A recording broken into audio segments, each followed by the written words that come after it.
23 February आंतरराष्ट्रीय प्रमाण संस्था ISO ची स्थापना।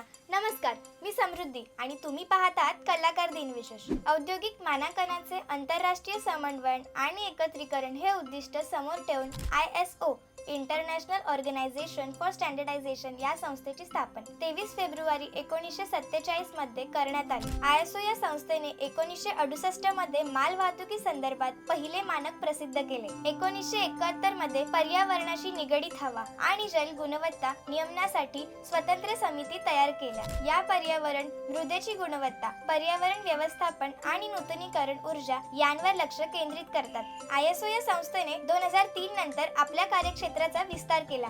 ISO हे उत्पादन आणि सेवा यांची गुणवत्ता सुनिश्चित आणि विश्वसनीय आहे की नाही हे ठरविते। ही संघटना जगभरातील औद्योगिक मानकांना वाढीव करण्यासाठी फायदेशीर ठरते। या आंतरराष्ट्रीय प्रमाण संस्थेचे मुख्यालय जिनिव्हा येथे आहे। जगभरातील सुमारे 150 देशांच्या राष्ट्रीय मानक संस्था या संस्थेशी संलग्न आहेत। औद्योगिक प्रमाणीकरण, ग्राहक भिमुखता आणि सामाजिक जागरूकता या धोरणामुळे राष्ट्रीय तसेच आंतरराष्ट्रीय व्यापाराच्या विकासामध्ये ISO या संस्थेचे महत्त्वपूर्ण स्थान आहे। कशी वाटली ही विशेष माहिती? आवडली असेल तर लाईक करा, जास्तीत जास्त लोकांसोबत शेअर करा, आपल्या कलाकार YouTube चॅनलला सबस्क्राईब करा, Instagram, Facebook पेजला फॉलो करा आणि बघत राहा कलाकार दिन विशेष।